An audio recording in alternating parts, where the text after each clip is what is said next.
जी अस्सलाम वालेकुम स्टूडेंट्स, बिस्मिल्लाह पढ़ लें, दुरूशी पढ़ लें, फिर हम आगाज़ करते हैं जी। बिस्मिल्लाहिर्रहमानिर्रहीम।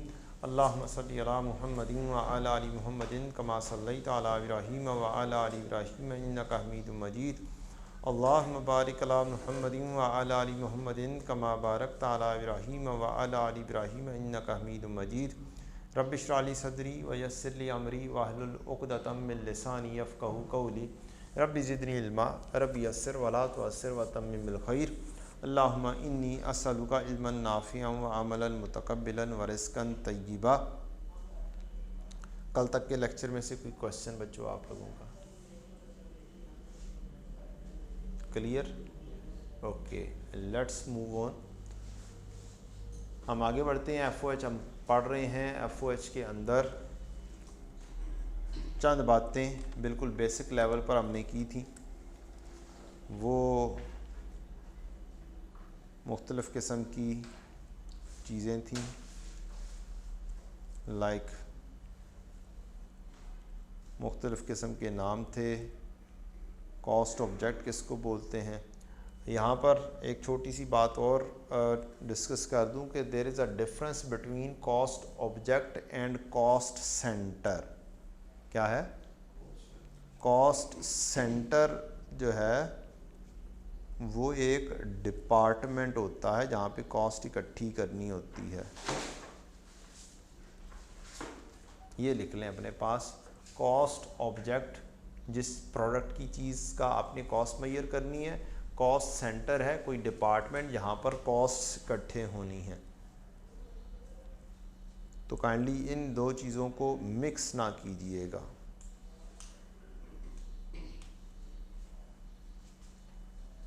Cost object and cost centre. तो कॉस्ट सेंटर डिपार्टमेंट्स हैं जहाँ पर ख़र्चे क्या होते हैं, इकट्ठे किए जाते हैं। ख़र्चे इकट्ठे होने के बाद फिर इस कॉस्ट ऑब्जेक्ट की तरफ ट्रांसफ़र होते हैं। ठीक, ख़र्चे इकट्ठे होते हैं यहाँ पर,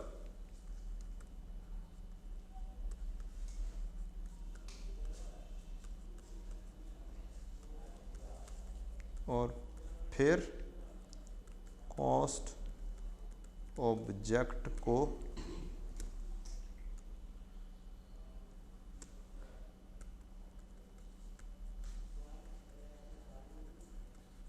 ट्रांसफ़र होते हैं। ये कॉलम है, उसके अंदर आप लिख लीजिएगा। डन हो गया जी। अच्छा, फिक्स वेरिएबल और इन सब की कहानियाँ हमने कल डिस्कस कर ली थी और इसकी बात आज थोड़ी सी कर देंगे हम। ये हमने प्लांट वाइड कुछ रेट्स देखे थे, 2-3 रेट्स देखे थे। सारे रेट्स अभी देखने की ज़रूरत नहीं है, आ जाएंगे जब आएंगे तो तब इसके ऊपर रेफ़र कर लेंगे हम अपने आप को। रट्टा लगाने की ज़रूरत नहीं है। अब थोड़ा सा अंडरस्टैंडिंग ग्राफिकली समझेंगे वेरिएबल कॉस्ट, फिक्स कॉस्ट और इस तरह की चीज़ को। हमारे पास 200 रुपये पर यूनिट वेरिएबल कॉस्ट है और टोटल वेरिएबल कॉस्ट बन जाती है। इस 200 को इन यूनिट से मल्टीप्लाई करें तो ये 200, 2 यूनिट्स बन रहे होंगे तो 2 यूनिट्स की कॉस्ट टोटल हो जाएगी 400। 3 यूनिट्स बन रहे होंगे तो 3 यूनिट्स की कॉस्ट बन जाएगी 600। 5 यूनिट्स होंगे तो 5 यूनिट्स की कॉस्ट बन जाएगी 1000। 30 यूनिट्स होंगे तो 200 के साथ मल्टीप्लाई हो जाएगा तो वैल्यू क्या हो जाएगी 6000। तो ये हमारी वेरिएबल कॉस्ट की कहानी है। अगर मैं इसको ग्राफिकली बनाने की कोशिश करूं या बना दूं तो यहाँ पर आ रहे होंगे यूनिट्स। क्या नहीं, ये 1 है, ये 2 है, ये 3 है, ये 5 है, ये 10 है, ये 20 है,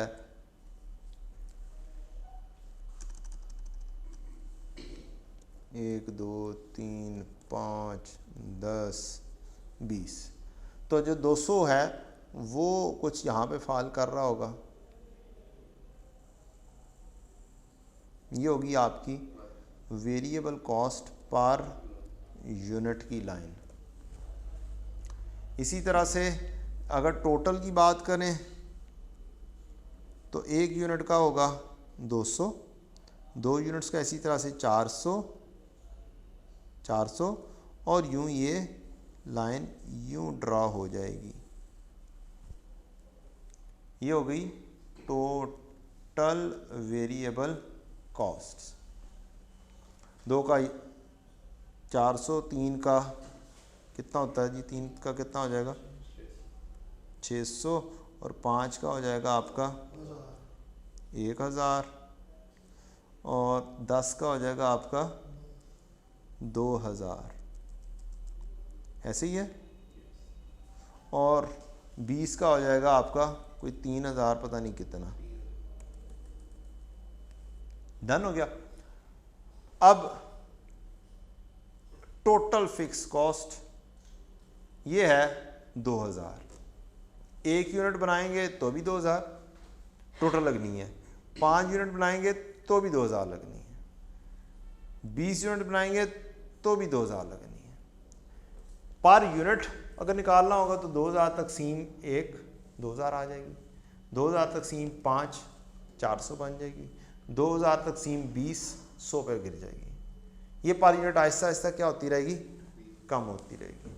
तो अगर मैं कहूँ कि फ़िक्स कॉस्ट मुझे बनानी है तो टोटल फ़िक्स कॉस्ट का ग्राफ कुछ ये बन जाएगा। ये 2000 का है, ये आ गई टोटल फिक्स्ड कॉस्ट। और जो फिक्स कॉस्ट पर यूनिट है, 1 यूनिट बन रहा होगा तो कितना होगा पर यूनिट 2000। 2 यूनिट्स बन जाएंगे तो यही चीज़ 1000 पे गिर जाएगी। 3 4 5 यूनिट्स बन जाएंगे तो यही चीज़ शायद 400 पे गिर जाएगी। 10 यूनिट्स बन रहे होंगे तो यही चीज़ 200 पर गिर जाएगी। और 20 यूनिट्स बन रहे होंगे तो यही कॉस्ट पर यूनिट 100 पर आ जाएगी।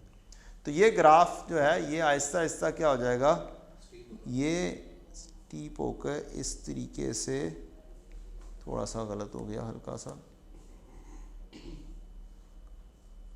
किधर गया,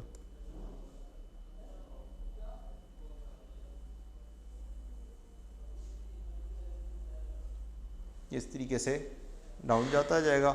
और ये आपकी आ गई फिक्स कॉस्ट पर यूनिट का ग्राफ। ये यूं आहिस्ता आहिस्ता कम होता रहता है। यही वजह है कि ये जो हमारे बड़ी बड़ी कंपनीज़ हैं, बहुत बड़ी बड़ी कंपनीज़, एक तो वो खर्चों में बचत करती हैं बल्क चीज़ें बाय करके, मटेरियल सस्ता ख़रीद लेती हैं, क्योंकि पैसा आने वाला होता है, क्या करते हैं डिस्काउंट्स के ऊपर मटेरियल खरीद लेती हैं जब उनको प्राइसेस कम लगती हैं। दूसरी साइड पे ये वो बल्क में जब प्रोडक्शन करते हैं, ज़्यादा प्रोडक्शन करते हैं, तो जो फिक्स कॉस्ट होती है वो पर यूनिट होके वो भी क्या हो जाती है, बहुत कम हो जाती है। तो फिर उनको कॉस्ट वो चीज़ कम कर रही होती है, इसीलिए वो क्या है, वो ज़्यादा कमा लेती हैं या फिर वो प्राइसेस रिड्यूस कर कर दूसरे को आउट परफॉर्म कर देती हैं। दूसरा बंदा जो है वो वैसे ही हाई प्राइसेस के ऊपर बाय कर रहा होता है, प्रोडक्शन भी उस लेवल के ऊपर नहीं लेके जा सकता। एक बंदा है जिसकी प्रोडक्शन ही इतनी हो 5 के नज़दीक, उसको पर यूनिट कॉस्ट 400 पड़ रही हो, और दूसरी कंपनी हो जिसकी प्रोडक्शन ही 25-30 के करीब हो, तो उसकी पर यूनिट कॉस्ट क्या हो जाएगी, कम हो जाएगी। तो 200-300 का मार्जिन तो यहीं भी वो निकाल जाएगा। बात समझ लग गई इस क्वेश्चन के हिसाब से अगर हम बात करें तो ये है हमारी फिक्स कॉस्ट, वेरिएबल कॉस्ट। और अगर हम टोटल कॉस्ट की बात करें तो टोटल कॉस्ट जो है इसमें फिक्स कॉस्ट भी होती है और वेरिएबल कॉस्ट भी होती है। तो एक फिक्स कॉस्ट का कॉलम है टोटल का ये, और वेरिएबल कॉस्ट की टोटल का कॉलम है ये। इन दोनों को जमा कर देंगे तो 2200 है, 2400, 2600, 2800, 3000, इस तरीके से ये बढ़ेगी। अगर इसको ग्राफिकली प्रेजेंट करना हो तो ये यहाँ से शुरू होगी और पैरेलल चलेगी वेरिएबल कॉस्ट के पैरेलल गई नहीं है, ये ऐसे जा रही होगी। इस वेरिएबल कॉस्ट के पैरेलल, क्योंकि यहाँ से इसका ज़ीरो के ऊपर यानी 1 यूनिट पढ़ना शुरू होना है तो इसकी इतनी 2000 तो खर्चा हो चुका हुआ है, फिक्स कॉस्ट तो पड़ गई हुई है।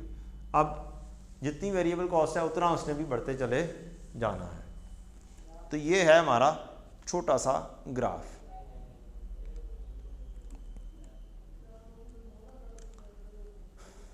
अब जो मैन्युफैक्चरिंग कॉस्ट है उसकी बाइफर्केशन अगर हम देखें तो मटेरियल है, लेबर है, एक्सपेंसेस हैं। ये मटेरियल, लेबर और एक्सपेंसेस का पता है कौन कौन सी चीज़ कितने कितने प्रोडक्ट को कितना कितना लग रही है। Means cost object, cost centre की बात नहीं हो रही, कॉस्ट ऑब्जेक्ट को डायरेक्टली असाइन हो सकता है। जबकि ये जो इनडायरेक्ट मटेरियल है, इनडायरेक्ट लेबर है, इनडायरेक्ट एक्सपेंसेस हैं, ये जो प्रोडक्ट है उसको डायरेक्टली असाइन नहीं हो सकता। ये किसी कॉस्ट सेंटर को असाइन होगा, डिपार्टमेंट्स में जाएंगे, डिपार्टमेंट्स में से होके उन जगहों पे डिपार्टमेंट्स के खर्चे इकट्ठे होंगे और फिर वहां से कहीं ना कहीं पर ये कॉस्ट ऑब्जेक्ट को पहुंच जाएगा, एलोकेट हो जाएगा, अपोर्शन हो जाएगा, एब्जॉर्ब हो जाएगा। चलें जी, अब थोड़ा सा हम एक अदद कॉन्सेप्ट समझते हैं। कॉन्सेप्ट समझ के फिर मैनुअली काम कर लेंगे। मैनुअली काम बहुत आसान है, जस्ट हल्का सा मैंने कॉन्सेप्ट समझाना है कि हो क्या रहा है। क्योंकि मैनुअली जब हम काम करते हैं ना तो बिल्कुल ही रट्टा होता है, वो कर तो हम आराम से लेते हैं लेकिन उसका कॉन्सेप्ट बिल्कुल भी नहीं होता बच्चों को। तो पहले क्या लेना है, हमने कॉन्सेप्ट लेना है। कॉन्सेप्ट कहाँ से लेना है? यही जो आपको मैन्युफैक्चरिंग का काम करवाया था, किधर करवाया था मैन्युफैक्चरिंग का काम, जो मैन्युफैक्चरिंग का काम करवाया हुआ है, याद है ना थोड़ा थोड़ा सा कि कौन कौन सी चीज़ क्या क्या है। मैंने कहा था मैंने यहाँ से ही सारे कॉन्सेप्ट्स, बहुत सारे कॉन्सेप्ट्स आपको यहाँ से बनवाने हैं। ये फ्लो पता होगा तो हम बड़े आसानी से मुख्तलिफ़ चीज़ें समझ पाएंगे। इसी में मटेरियल है, इसी में लेबर है, इसी में ओवरहेड है, इसी में ही आगे प्रोडक्शन डिपार्टमेंट्स हैं। अच्छा, अब कुछ वैल्यूज अज्यूम करके पहले छोटा सा सबक लेते हैं।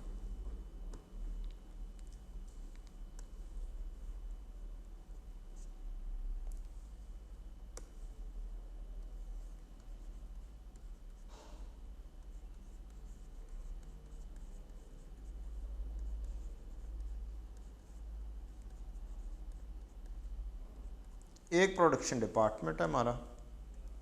अगर एक प्रोडक्शन डिपार्टमेंट हो, ये मटेरियल का अकाउंट है, ये क्या लें पेरोल है, और ये आ गया आपका फैक्ट्री ओवर हेड्स। हम एज्यूम करते हैं कोई खर्चा, मटेरियल डेबिट और कैश क्रेडिट से 1000, पेरोल का खर्चा हुआ से मटेरियल डेबिट कैश क्रेडिट से 2000, और एफओएच का हमने एफओएच डेबिट और कैश क्रेडिट से कर दिया 500। ये आपका आ गई इनडायरेक्ट एक्सपेंस। अब हमारा एक ही डिपार्टमेंट है WIP का, वर्क इन प्रोसेस। जो मेरा डायरेक्ट मटेरियल होगा वो उठ के किधर आ जाएगा, इधर। डायरेक्ट लेबर उठ के किधर आ जाएगी, इधर। मटेरियल आ जाएगा, डायरेक्ट मटेरियल, लेबर आ जाएगी, डायरेक्ट लेबर, पेरोल अकाउंट से। अज्यूम कर लेते हैं WIP को चला गया 600, अज्यूम कर लेते हैं WIP को चला गया डायरेक्ट लेबर 1500, 600 1500 का खर्चा इधर आ गया। अब जो इनडायरेक्ट था वो किधर जाना होता है जी, एफओएच में। इनडायरेक्ट मटेरियल से कितना बच गया हुआ है, 400 बच गया हुआ है ऊपर, 400 ये इधर आ गया, ट्रांसफर हो गया एफओएच को इनडायरेक्ट मटेरियल।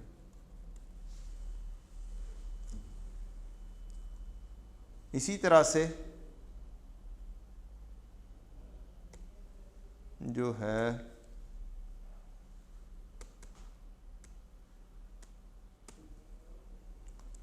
जो इनडायरेक्ट है, कौन से वाला, लेबर,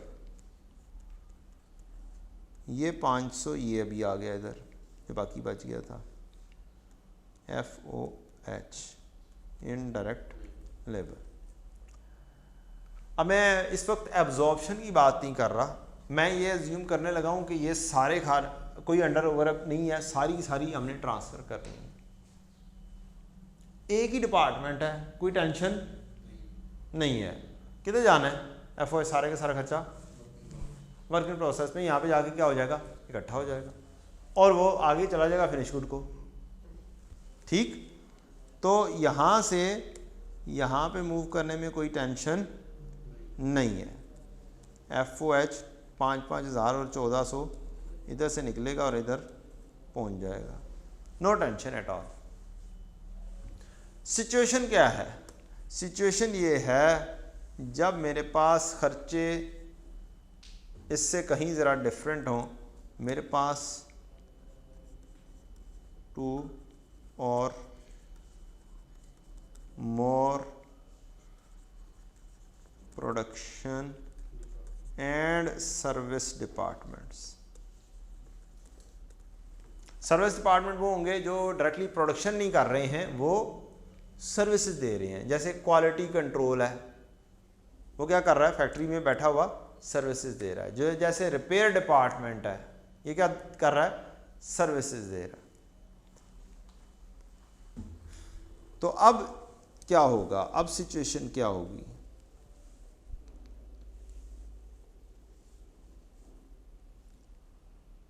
मटेरियल अकाउंट,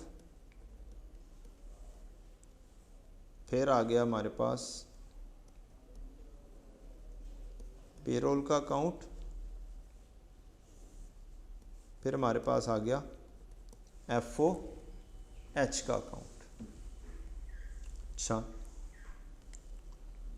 अब मटेरियल डेबिट और कैश क्रेडिट 1,000 से, पेरोल डेबिट और कैश क्रेडिट, ये क्या हुआ भाई,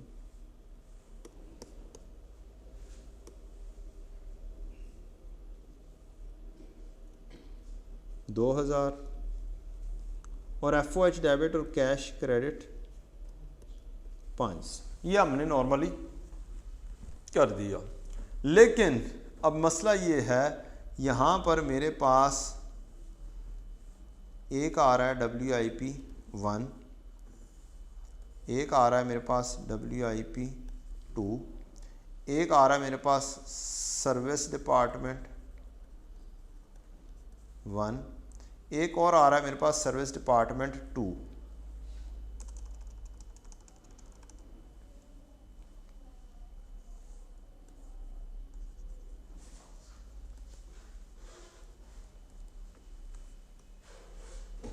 अब सिचुएशन ये है बच्चों कि कुछ मटेरियल इशू होके जा रहा होगा, किसको, इसको, कुछ इसको, जो डायरेक्ट मटेरियल होगा। हम कहते हैं WIP 1, WIP 2, इनको जो जा रहा है, ये जा रहा है 400 और 200। ये 400 चला गया इधर और 200 चला गया इधर मटेरियल।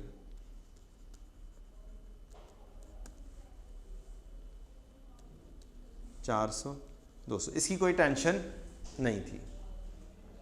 अच्छा, जो मटेरियल दूसरा था इनडायरेक्ट मटेरियल, जाएगा तो वो प्रोडक्शन डिपार्टमेंट्स में। कहाँ पे जाएगा, जहाँ पे प्रोडक्शन हो रही होगी उन्हीं डिपार्टमेंट्स में जाएगा ना, ठीक, या कुछ सर्विस डिपार्टमेंट्स में जाएगा।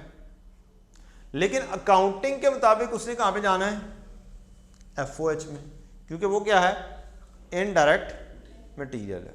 मैं अज्यूम करता हूँ कि एक जितना ही से जा रहा है इनडायरेक्ट मटेरियल, इधर इधर इधर इधर, एक डिपार्टमेंट में एक जितना ही भेज देते हैं, फिर कहीं और मुख्तलिफ कर देंगे। एंट्री मेरी क्या हो जाएगी, FOH में जानी। असल में मैंने WIP1 को भी 100 दिया है, WIP2 को भी 100 दिया है, सर्विस 1 को मैंने दिया है, चलिए चेंज कर देते हैं 50, और सर्विस 2 को मैंने दिया है 150। 400 बाकी रह गया था ना। लेकिन एंट्री के हिसाब से क्या पे जाएगा, एंट्री के हिसाब से FOH में जाना है। कहाँ पे जाना है, FOH में जाना है। इन डायरेक्ट मटेरियल 400 क्या था ना, 400 600, ठीक है जी। ये 400 आ जाएगा यहाँ पर, मटेरियल है इन डायरेक्ट मटेरियल। अब इसका पता है कि ये एलोकेटेड है, किस किस को कितना कितना इशू हुआ है, पहले से पता होगा ना किसको कितना कितना इशू हुआ है, ठीक। तो इतना इतना जनरली इशू हुआ है। जब हम इसको यहां से शिफ्टिंग करेंगे, इस 400 की शिफ्टिंग जब होगी डिपार्टमेंट्स में, कौन कौन से डिपार्टमेंट में शिफ्टिंग होगी, इसमें भी जाएगा, इसमें भी जाएगा, इसमें भी जाएगा, और इसमें भी जाएगा। ऐसे ही है। WIP1 डेबिट और FOH क्रेडिट कह लें, यहाँ पर 100, FOH यहाँ पर भी 100, यहाँ पर FOH 50, और यहाँ पर FOH कितने का आ गया, 150 का।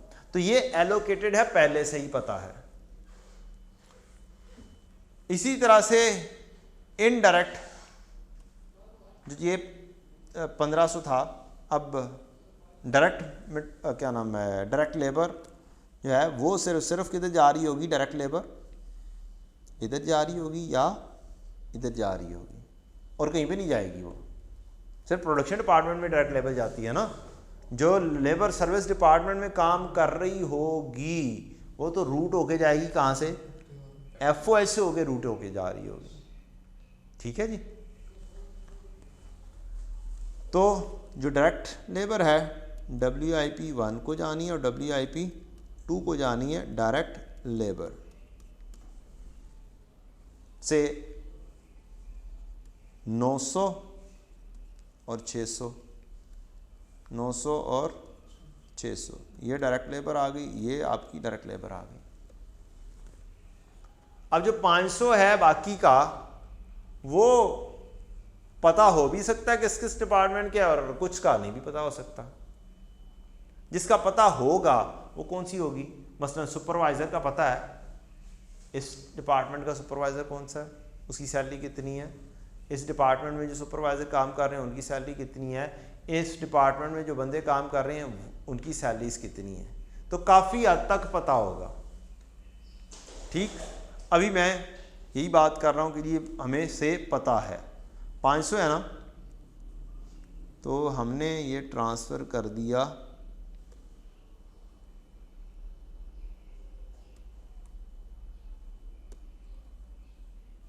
यहाँ पर,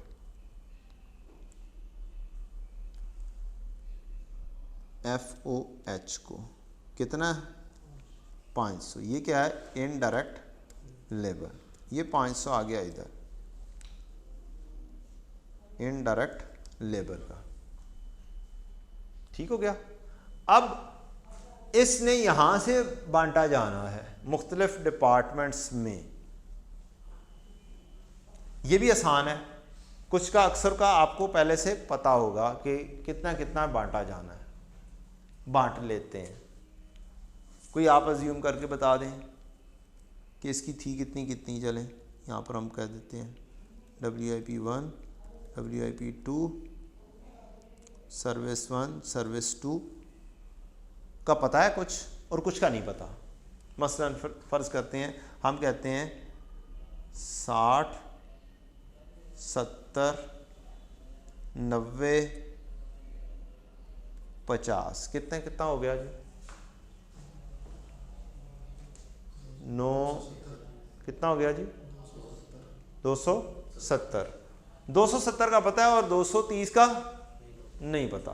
तो 270 जो अल्टीमेटली है वो यहाँ पर 60 तो इधर आ जाएगा, ठीक, FOH के अपनी डेजिग्नेटेड पे एलोकेट हो जाएगा।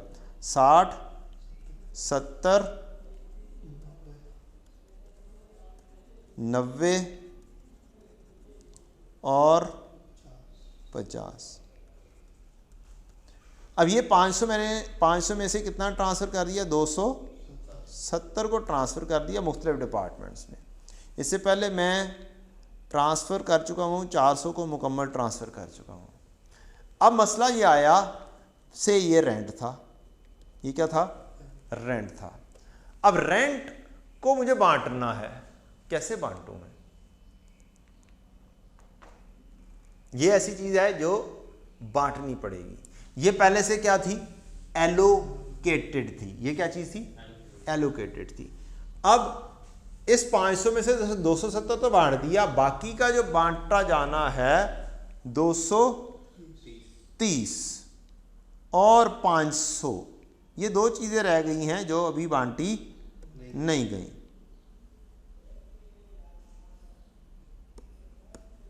एक ये वाला 500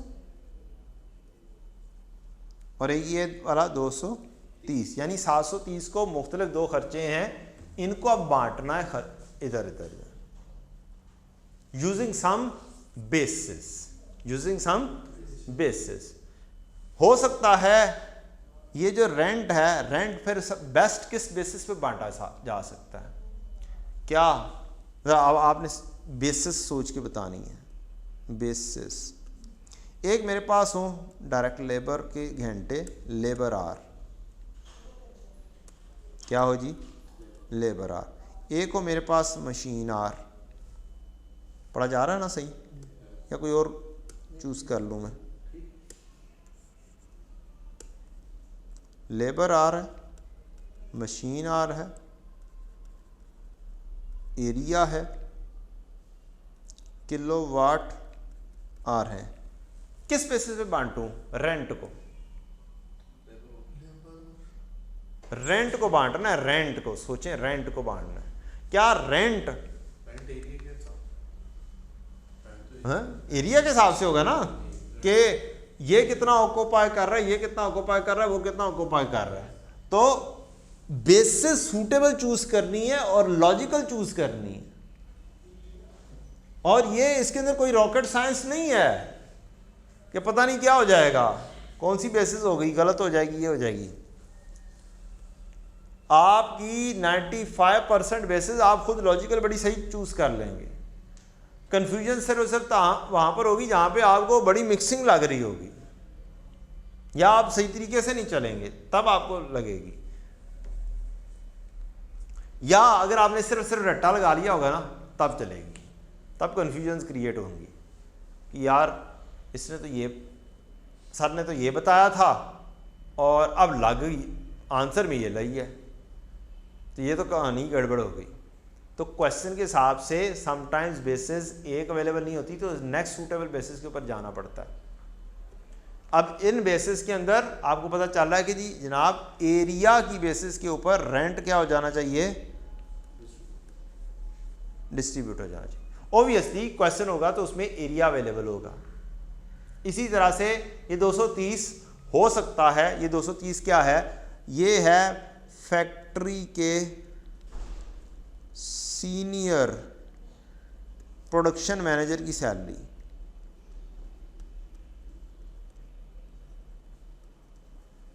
अब वो किसी एक डिपार्टमेंट को असाइन भी नहीं की जा सकती डायरेक्टली, वो तो इन सारे डिपार्टमेंट्स को देख रहा है। क्या कर रहा है वो? इधर भी देख रहा है, इसको भी देख रहा है, इसको भी देख रहा है, इसको भी देख रहा है। क्या इसे मैं वही एरिया की बेसिस पे बांट दूं, या ज्यादा बेहतर है मैं इसे लेबर आर की बेसिस पे बांटूं? सैलरी है, क्या है सैलरी है, तो फिर उसका ज्यादा लिंकिंग लेबर से बनता है। लेबर के टॉप पे वो बैठा हुआ लेबर से काम करवा रहा है, एरिया की बेसिस के ऊपर ज्यादा बेहतर नहीं बनती। बांटनी। ठीक, तो सूटेबल बेसिस की बेसिस के ऊपर हम क्या करेंगे, ये 500 और 230 को भी बांट देना है। मैं ज्यूम करता हूं, जस्ट मैं वैल्यूज को जस्ट क्या करना है, ट्रांसफर करना है, आपको अगला स्टेप समझाना है। ये दोनों निकलेंगे खर्चे, और कुछ इधर आ जाएगा, कुछ इधर आ जाएगा, और कुछ इधर आ जाएगा। कोई और भी है, 1 2 3, और कुछ इधर आ जाएगा। डन।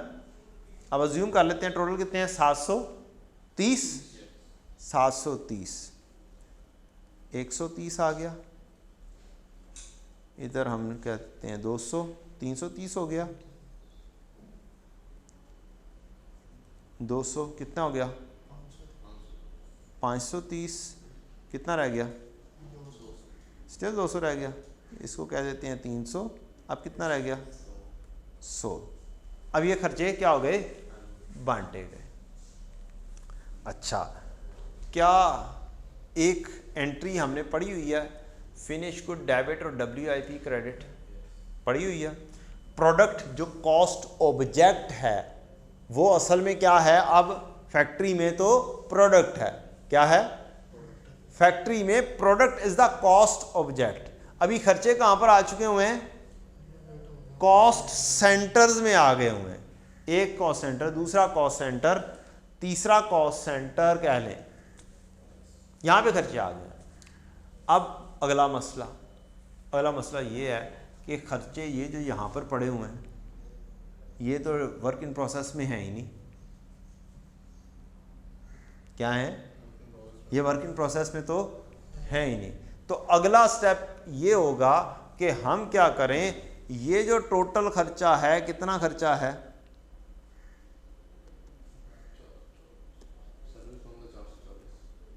सर्विस वन का 440, हम किसी ना किसी बेसिस को यूज कर ये 440 यहां से निकाल लें और इन दो डिपार्टमेंट्स में किसी ना किसी तरीके से भेज दें। इसी तरह से ही हम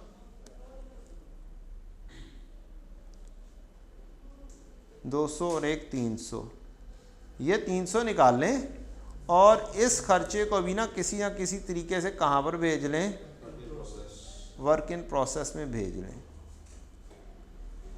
तो होगा क्या, अल्टीमेटली खर्चे सारे के सारे कहां पर आ जाएंगे, वर्क इन प्रोसेस में इकट्ठे हो जाएंगे।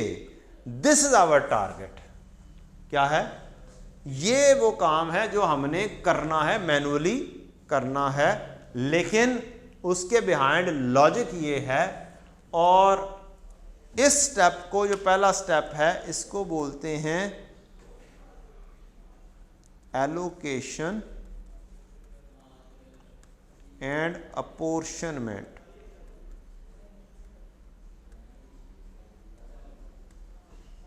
जो पहले से ही एलोकेटेड हैं खर्चे, पता है कौन कौन सी जगह के हैं, उसको बोलेंगे एलोकेशन। और जो उनसे खर्चे जनरल हैं उनको क्या बोलेंगे, अपोर्शनमेंट, कि आपने इनको बांट दिया है। और ये जो दोबारा से बंटवारा कर रहे हैं इसको बोलते हैं रीअपोर्शनमेंट।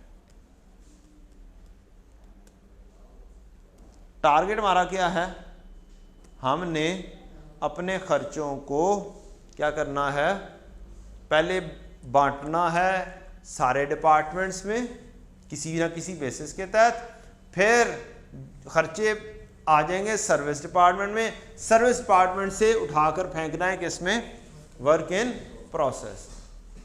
ये हमारा क्या लें, चैप्टर का क्रक्स है जो हमने इस चैप्टर में मेजरली करना है। फैक्ट्री ओवरहेड है ना, ओवरहेड्स हैं और अब ढेर सारे डिपार्टमेंट्स के अंदर हैं। तो ये ढेर सारे डिपार्टमेंट्स के ओवरहेड्स को मुख्तलिफ डिपार्टमेंट्स में बांटना हमारा क्या है, मकसूद है। टारगेट हमारा ये है। कैसे करना है जी, ये हमारे स्टेप्स हैं, इन स्टेप्स के तहत करना है। अगर हमारे एक से ज़्यादा हों डिपार्टमेंट्स तो सबसे पहले हम कॉस्ट सेंटर या डिपार्टमेंट्स को आइडेंटिफाई करेंगे। कुछ खर्चे पहले से ही पता होंगे, सेपरेटली आइडेंटिफिएबल, वो ऑलरेडी एलोकेट हो जाएंगे। जो उनसे जनरल खर्चे होंगे, जॉइंट कॉस्ट्स होंगी, उनको किसी ना किसी बेसिस के ऊपर क्या करेंगे, सेपरेट डिपार्टमेंट में बांट देंगे, यानी प्रोडक्शन और सर्विस डिपार्टमेंट में बांट देंगे यूजिंग सम सूटेबल बेसिस। और फिर अगला स्टेप क्या करेंगे, हम रीअपोर्शनमेंट करेंगे। रीअपोर्शनमेंट करने के लिए हमारे पास दो मेथड हैं, साइमल्टेनियस इक्वेशन मेथड और रिपीटेड डिस्ट्रीब्यूशन मेथड, ये हम पढ़ेंगे। और फिर अल्टीमेटली आउटकम क्या रिजल्ट निकलेगा कि प्रोडक्शन डिपार्टमेंट के अंदर तमाम की तमाम सर्विस डिपार्टमेंट की भी कॉस्ट पहुंच जाएंगी, जैसे हमने भी पहुंचाई हैं। 440 भी निकाल दिया और 300 भी निकाल के कहाँ पे ले आए, तो अब यहाँ पर सारे के सारे खर्चे कहाँ पे इकट्ठे हो गए हैं, यहाँ पे। यहाँ से अगर प्रोडक्ट बन रही है इससे और बन के आउट हो रही है तो ये फिनिश गुड हो जाएगा, ठीक। और अगर प्रोडक्ट, इसकी प्रोडक्ट इधर आ रही है तो इधर से निकलकर वो इधर आ जाएगा सारा खर्चा और यहां से फिनिश गुड बन जाएगी। बात समझ लग गई जी। तो डिपेंड करता है एक प्रोसेस डिपार्टमेंट से दूसरे प्रोसेस डिपार्टमेंट में आ रही है या डायरेक्टली फिनिश गुड बन रही है, इसकी अलग फिनिश गुड, इसकी अलग फिनिश गुड। क्या, हाँ भाई, नहीं वो मुश्किल है, ऐसे क्रॉस करना ज़रा सा मुश्किल है, फिर तो ऐसे ही लगे रहोगे इधर इधर इधर इधर इधर इधर, फिर तो कोई और एक आधा और डिपार्टमेंट और निकालना पड़ेगा। अगर आप ये सोचेंगे इसकी प्रोडक्ट इधर आ गई, इसकी इधर चली गई, तो फिर तो अजीब सही काम नहीं हो जाएगा, फिर तो कभी फिनिश होगा ही नहीं, फिर तो हमेशा ही क्रॉस होता रहेगा। तो एक की निकल कर दूसरे में आ सकती है, फिर अल्टीमेटली फिनिश गुड में जाना है, या हर एक की अलग भी फिनिश गुड को जा सकती है। अब यहां पर जब खर्चा इकट्ठा हो गया तो इसका मतलब है प्रोडक्ट का खर्चा क्या होगा, प्रोडक्ट की कॉस्ट क्या होगी, ये होगी। जितने यूनिट्स भी बने उनकी पर यूनिट चाहिए होगा, जितने यूनिट्स बन रहे हैं डिवाइड बाय उतने यूनिट से करेंगे तो पर यूनिट कॉस्ट आ जाएगी। मेरा ख्याल है आपको इसका बैकग्राउंड सारी कहानी समझ लग गई है कि असल में हमने ये सारी की सारी टेबुलर फॉर्म में कहानियां हैं, और मैंने ये देखा है अक्सर बच्चों को इसका कॉन्सेप्ट का नहीं पता होता। मैंने सिर्फ वो कॉन्सेप्ट समझाने की कोशिश की है, अदरवाइज तो ये वाले स्टेप है, मैं कहूँ भाई ये वाले स्टेप्स हैं, इनके तहत क्या करना है आपने, बस ये खर्चा इधर उधर लेकर जाना है, ठीक है जी। अब कहानी है कि जी दो किस्म के डिपार्टमेंट्स हैं हमारे, एक है प्रोडक्शन डिपार्टमेंट, एक है सर्विस डिपार्टमेंट। प्रोडक्शन डिपार्टमेंट वो है जहां पर आपकी प्रोडक्ट्स बन रही हैं, मैन्युफैक्चर हो रही हैं, और सर्विस डिपार्टमेंट वो हैं जो कि इनडायरेक्ट मैनर के ऊपर मैन्युफैक्चरिंग में किरदार अदा कर रहे हैं। अब रट्टा नहीं लगाना इन डिपार्टमेंट्स को भी, आपने जस्ट समझना है। प्रोडक्शन डिपार्टमेंट एक स्टिचिंग यूनिट है, वहाँ पे पहले कटिंग होगी। असेंबली किसी और कंपनी के अंदर जैसे होंडा है, वहाँ पे मुख्तलिफ पार्ट्स क्या होते हैं, जुड़ रहे होंगे, असेंबली हो रही होगी। मशीनिंग, चाहे वो स्टिचिंग यूनिट हो चाहे वो क्या नाम है होंडा वाले हों, मशीनिंग तो दोनों जगहों पे हो रही होगी। नेटिंग है तो ये कपड़ों वाली जगहों पे नेटिंग हो रही होगी, होंडा में नेटिंग नहीं होनी। मिक्सिंग है, ये किसी ना किसी कह सकते हैं इंडस्ट्री जहाँ पर क्या नाम है खाने खाने की चीज़ें बन रही हों, वहाँ पे मिक्सिंग करके मुख्तलिफ चीज़ें बन रही होंगी। फिनिशिंग ये हर जगह पे ही होती है, ठीक है। तो ये मुख्तलिफ कंपनीज के मुख्तलिफ डिपार्टमेंट्स लिखे हुए हैं, कोई एक ही कंपनी के नहीं है। सर्विस डिपार्टमेंट्स, क्वालिटी कंट्रोल, ये क्या कर रहे होंगे, क्वालिटी चेक कर रहे होंगे भाई जो प्रोडक्ट बन रही है वो सही बन रही है या नहीं बन रही। स्टोर डिपार्टमेंट, जहाँ पे चीज़ें रखी जाती हैं, मटेरियल का स्टोर डिपार्टमेंट। परचेजिंग डिपार्टमेंट, जो चीज़ें बाय कर रहा होगा। Medical dispensary, in case of emergency वो इसको डील कर ले। मेंटेनेंस, रिपेयर मेंटेनेंस, कोई भी मसला हो जाता है मशीनरी के अंदर वो इसको डील कर रहे हो। और कैफेटेरिया, ये सबकी जान है। चाहे वो क्या नाम है फैक्ट्री हो, चाहे वो कॉलेज हो, ये सबकी जान है। ये हर जगह पे चाहिए होता है क्योंकि ढिड सारियां दे नाल लग गया है, तो पेट पूजा तो हर जगह पर ज़रूरी है। बस ये है कि जी स्टूडेंट्स ज़रा से याशी कर लेते हैं, चलो यार आओ चलते हैं बाहर जाके चिप्स खा कर आते हैं, और फैक्ट्री के वर्कर बेचारे वो रोटी रोटी के क्या कहते हैं कि यार रोटी खानी है बस। ठीक है जी, तो ये वाली कहानी हो गई। और बहरहाल whatsoever these are your favourite areas. ठीक है जी, ये बड़ा इंपॉर्टेंट नोट है। ये क्या जी, basis should be total rather than per unit, and total with respect to whole production, total with respect to whole production होनी चाहिए। ये बड़ा इंपॉर्टेंट बात है। ठीक है जी, लें जनाब, बेसिस की कहानी थोड़ी सी हमने पहले समझ ली है, बाकी की बेसिस की कहानी अभी समझ लग जाएगी आपको इंशाल्लाह।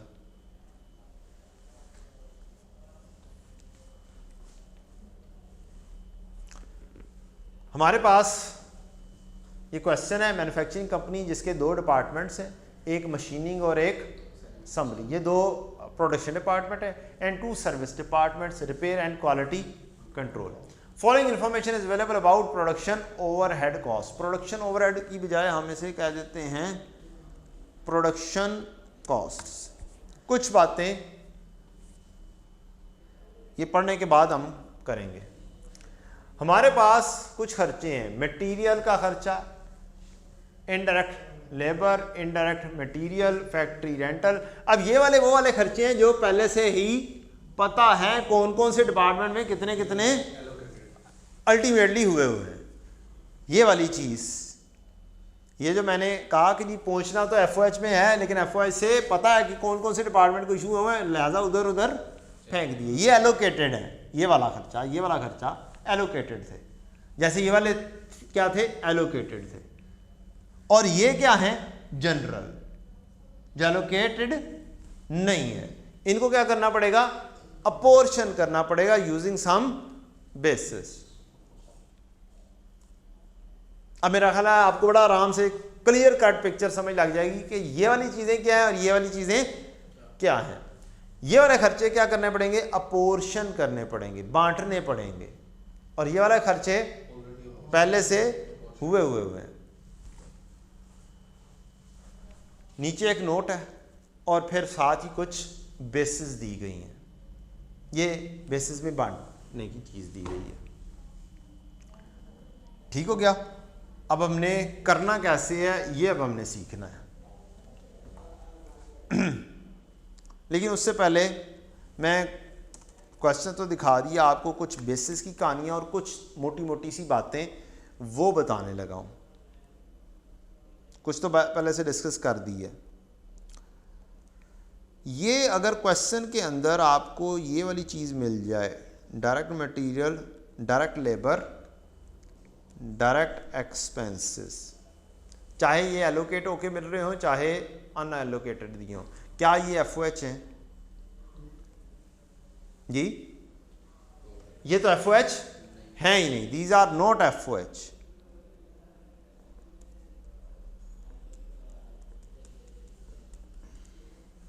ठीक, इस चैप्टर में इनका तब काम आएगा जब हमें प्रोडक्ट की कॉस्ट बनानी होगी। ठीक है जी,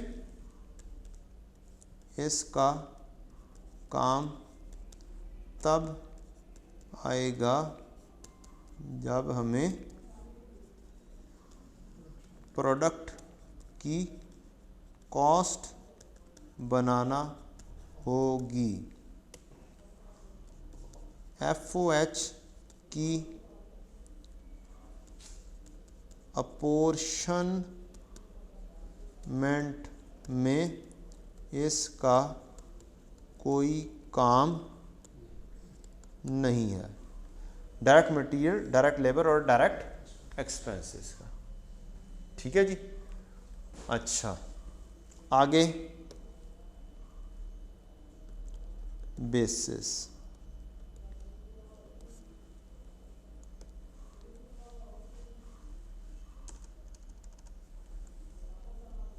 सूटेबल होनी चाहिए। क्या होनी चाहिए? सूटेबल होनी चाहिए। रट्टा लगाने की जरूरत नहीं है।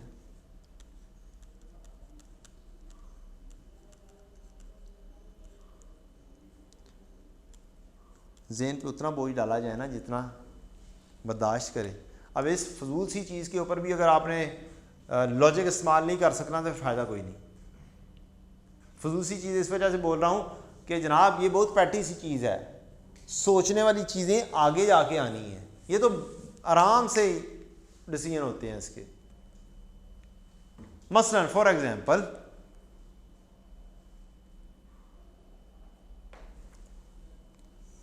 मैंने एक बात कर चुका हूँ, रेंट है,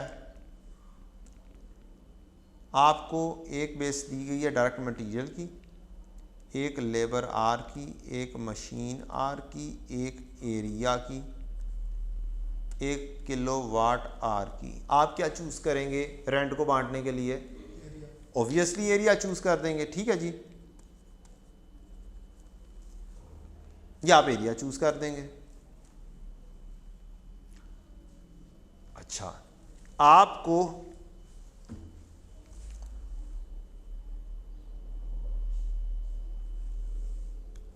डेप्रीसिएशन का कहा ऑफ मशीन्स। आपको जो बेसिस दी गई है वो है direct material, labour hour, machine hour, area, kilowatt hour. किसको फाइनलाइज करेंगे? Machine hour. ठीक, अब आपको ही डेप्रीसिएशन ऑफ मशीन दी गई है। आपके पास एक है कॉस्ट ऑफ पीपीई, एक है मशीन आर, एक है एरिया। किसको फाइनलाइज करेंगे?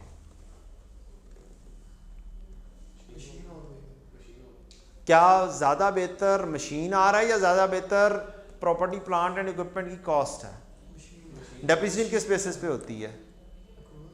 डेप्रीसिएशन किस बेसिस पर होती है? फार्मूला क्या है उसका? चले पीपीई नहीं लिखता, कॉस्ट ऑफ मशीन लिख देता हूं। आप बताएं डेप्रीसिएशन होती किस बेसिस पे है? Cost minus residual value divide by useful. तो फिर मशीन आज ज्यादा बेहतर हुआ या कॉस्ट? कॉस्ट बेहतर हुई ना। ये समझाने का मकसद ये आपको कि रट्टा नहीं लगाना। क्वेश्चन देखना पड़ेगा सूटेबल कौन सी है और ज्यादा बेहतर सूटेबल कौन सी है। ठीक है, यहां पर मशीन आर भी है, कॉस्ट ऑफ मशीन भी है, जीत कौन सी जाएगी? कॉस्ट ऑफ मशीन जीत जाएगी। यहां पर कौन सी जीत रही है? कोई और सूटेबल नहीं है, सिर्फ मशीन आर रिलेट कर रही है। बात समझ लग गई कि ये रट्टा, इस वजह से मैं कहता हूं रट्टा नहीं लगाना। कॉस्ट ऑफ मशीन तो ज्यादा सूटेबल देखना है कि सबसे बेस्ट सूटेबल कौन सी है। ठीक,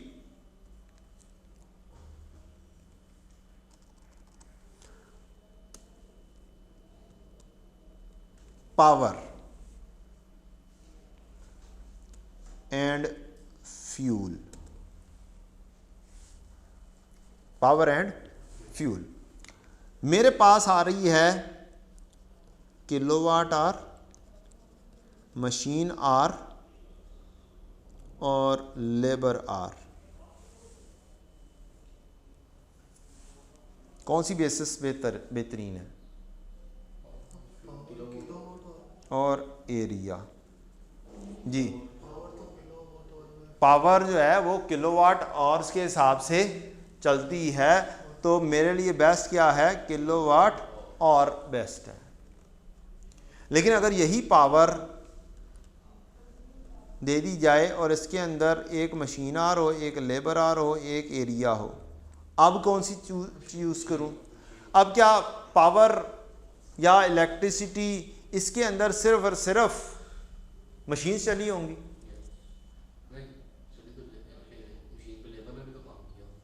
लेबर ने काम किया होगा। क्या इलेक्ट्रिसिटी और पावर एक ही तकरीबन चीज़ हो जाएगी? यहाँ पर तो प्योरली पता चल रहा है ये प्रोडक्शन के लिए यूज़ हो रही है।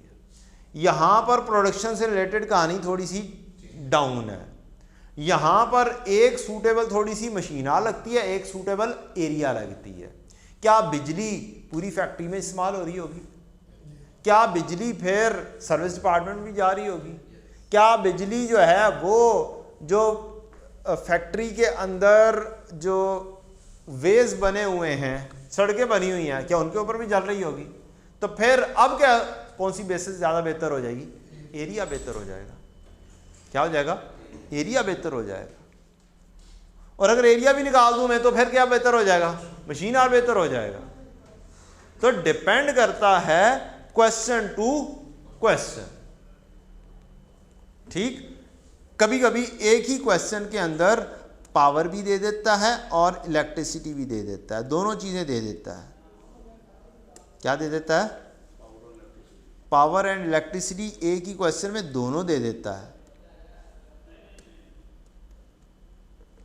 Power and electricity. तो फिर पावर तो डायरेक्टली किसके लिए इस्तेमाल होगी? फिर प्रोडक्शन से रिलेट कर रही होगी, सिर्फ प्रोडक्शन डिपार्टमेंट। फिर ये किलोवाट आवर्स पर ये वाला जाएगा ज़्यादा बेहतर तौर पर, और ये इलेक्ट्रिसिटी ओवरऑल फैक्ट्री के अंदर जा रही होगी। ये बेस्ट फिर किस पर चली जाएगी? एरिया पर चली जाएगी। ये चंद चीज़ें हैं सोचने वाली हैं।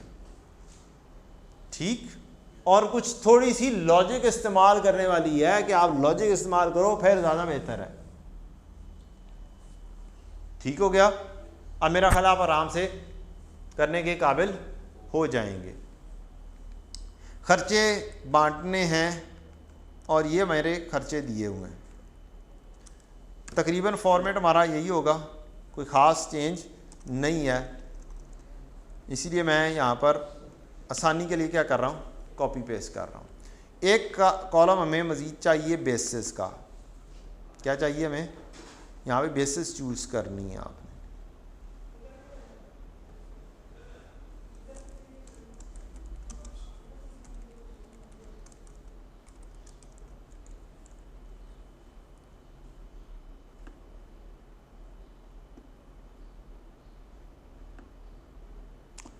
पहला खर्चा डायरेक्ट मटेरियल लिखा हुआ है। क्या ये FOH है? अपने आप से पूछें, how should overheads B allocated end portion between the cost centres. ये टोटल है, टोटल खर्चा, ये 4 कॉस्ट सेंटर्स हैं। अब ये मटेरियल क्या है? ये आपकी कॉस्ट का हिस्सा बनना ही नहीं चाहिए है, ये तो प्रोडक्ट कॉस्ट का हिस्सा बनेगा। It is not an FOH। क्या है? ये FOH है ही नहीं। तो इसको क्या हो जाना चाहिए? लिखना ही नहीं चाहिए आपको। मैं लिख के जानबूझ के काट रहा हूं। ठीक है? Not a part of FOH, not an FOH।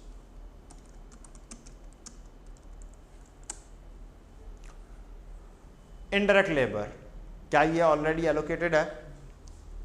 लिखने की ज़रूरत नहीं है, जस्ट आपको मैं बता रहा हूँ एलोकेटेड है। ये क्या है? एलोकेटेड है। अब आप फैक्ट्री रेंटल है, रट्टा नहीं लगाना, क्वेश्चन में देखने कौन कौन सी बेसिस हैं। ठीक, क्वेश्चन की बेसिस के हिसाब से चूज़ करेंगे। हमारे पास बेसिस है और एक आदत नोट है। पहले ये कुछ बेसिस है। Cost of plant and equipment, floor area, kilowatt hours. इसके अलावा यहां से भी चूज कर सकते हैं ये वाली वैल्यूज जो हैं। क्या इसको यूज करके कोई रेशो बन सकती है जिसकी बेसिस पे बांटा जा सके? बन सकती है। इस पे भी यूज करके, इसको भी यूज करके, हर किसी को यूज करके बेसिस बन सकती है। For example indirect material total लिखा होता, ये ना दी होती, फिर क्या करना था मुझे? किस बेसिस पर? क्या indirect material cost of equipment के ऊपर जाता बेस्ट लगता है? नहीं। फ्लोर एरिया के ऊपर जाता बेस्ट लगता है? नहीं। किलोवाट आवर्स के ऊपर जाता बेस्ट लगता है? नहीं। तो फिर क्या इनडायरेक्ट मटेरियल डायरेक्ट मटेरियल के ऊपर जाता बेस्ट लगता है? जी। तो फिर हम क्या करेंगे? अगर ये वाली बाइफरकेशन ना होती तो फिर किस बेसिस पे बांट देना था? इस बेसिस के ऊपर बांट देना था। बात समझ लग गई? लो जनाब, ये छोटी छोटी सी बातें हैं, बस ये याद रखनी है। अब आपने बेसिस के नाम पढ़ लिए हैं। सबसे पहले मुझे आपने लिखवानी है रेंटल किस बेसिस पे बांटेंगे? एरिया, फ्लोर एरिया की बेसिस के ऊपर आप बांट देंगे। Floor area, power cost, kilowatt hours, इसकी बेसिस के ऊपर बंद, किलोवाट आवर्स। ठीक है जी। डेप्रीसिएशन के लिए नोट 1 दिया हुआ है, नोट 1 पढ़ेंगे जी। Depreciation is a charge for use of item of plant and equipment such as machinery. चले, यहां पर अगर डेप्रीसिएशन प्लांट मशीनरी की ना होती, बिल्डिंग की होती, फिर क्या होना था? अगर डेप्रीसिएशन क्या होती? बिल्डिंग की होती, फिर क्या होना था? फिर किस बेसिस पे जानी थी? फिर एरिया की बेसिस पे जानी थी। अब डेप्रीसिएशन किसके ऊपर बेस कर रही है? प्लांट एंड मशीनरी की है, मशीनरी की से रिलेटेड है, तो वो किस बेसिस पे जानी चाहिए? कॉस्ट ऑफ प्लांट की बेसिस। इतनी सी कहानी से क्या चीज हो रही है? चेंज हो रही है। रट्टा लगा लेंगे तो काम क्या हो जाएगा? गड़बड़। फिर आप लॉजिक इस्तेमाल नहीं करेंगे, और लॉजिक इस्तेमाल गलत होगी, जल्दी में जाएंगे तो फिर काम गड़बड़ और मार्क्स हल्के से कट जाएंगे।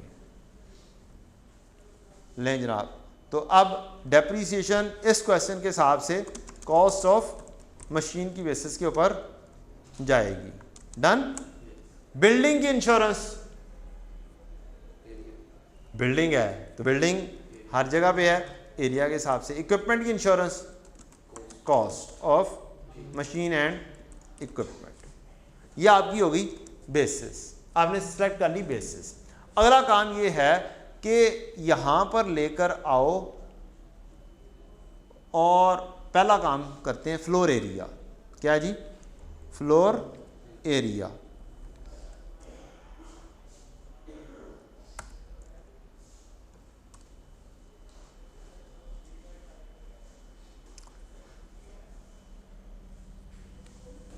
कितने सिफर कॉमन है? 2 सिफर कॉमन है। इन 2 सिफर को अगर हम उड़ा दें तो क्या रेशो सेम ही रहेगी? रेशो सेम रहेगी ना, और काम करने में क्या हो जाएगी? आसानी हो जाएगी। तो हम क्या करते हैं, हम टोटल को साइड पे रखते हैं, 5 9 1 3 की बेसिस चूज करते हैं फ्लोर एरिया के लिए। 5 9 1 3, 5 9 5 रेशो 9 रेशो 1 रेशो 3, टोटल हो गया 18। ये बेसिस यहाँ पर ही लिख देंगे हम। यहाँ पे लिखने से होगा ये कि हम बार बार क्वेश्चन पेपर के ऊपर भाग नहीं रहे होंगे।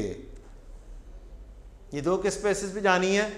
फ्लोर एरिया की बेसिस पर जानी है। हमने ये रेशो लिखी। अब करना क्या है, 14,400 तकसीम 18, 1 की वैल्यू आ जाएगी सिंगल की, मल्टीप्लाई बाय 5 यहाँ पे लिखा जाएगा। 14,400 तकसीम 18 मल्टीप्लाई बाय 9 यहाँ पे लिखा जाएगा। 14,400 तकसीम 18 मल्टीप्लाई बाय 1 यहाँ पे लिखा जाएगा। 14,400 तकसीम 18 मल्टीप्लाई बाय 3 यहाँ पे लिखा जाए। कहानी है सारी कहानी करनी, करो जनाब जल्दी जल्दी कैलकुलेशन करें। ऐसे 14,400 तकसीम 18 ये आपने लिख दिया, मल्टीप्लाई बाय 5, ये आप करेंगे तो क्या आ जाएगी वैल्यू 4,000। 4,000 कैलकुलेट करके यहाँ पे लिख देंगे।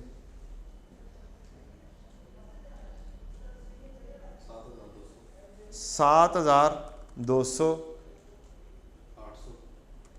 800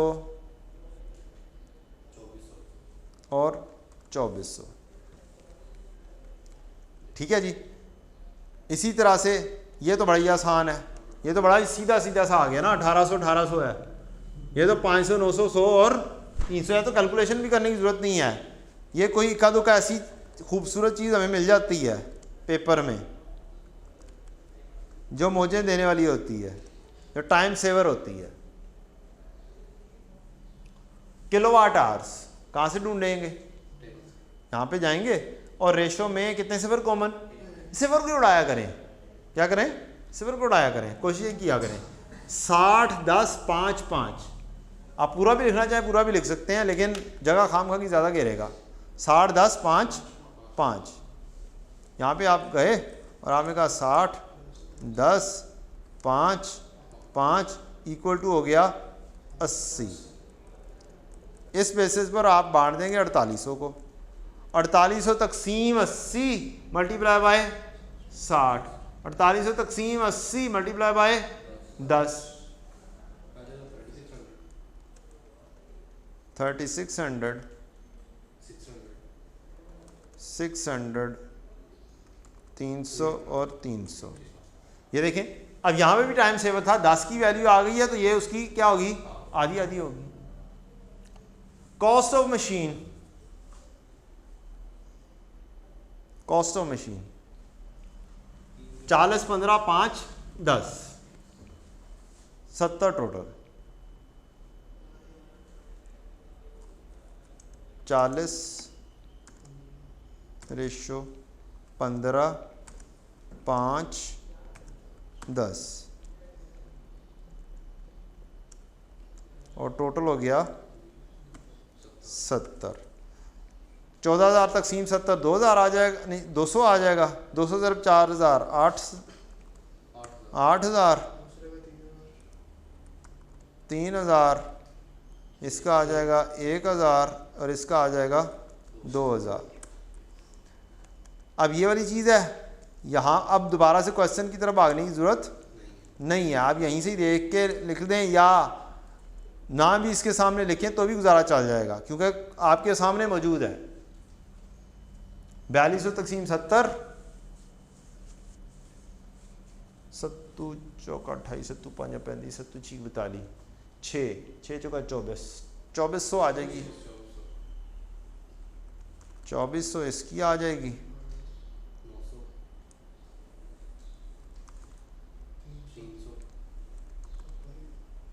300 और 600। ये है भाई, इतना सा काम है, कोई मुश्किल काम। ये पहले 3 स्टेप हो गए हैं। कौन कौन से, कॉस्ट सेंटर आइडेंटिफाई हो गई, एलोकेशन हो गई, एलोकेशन के बाद ये क्या हो गया, अपोर्शन, बांट बंटवारा। अब इसका लगाएंगे हम टोटल।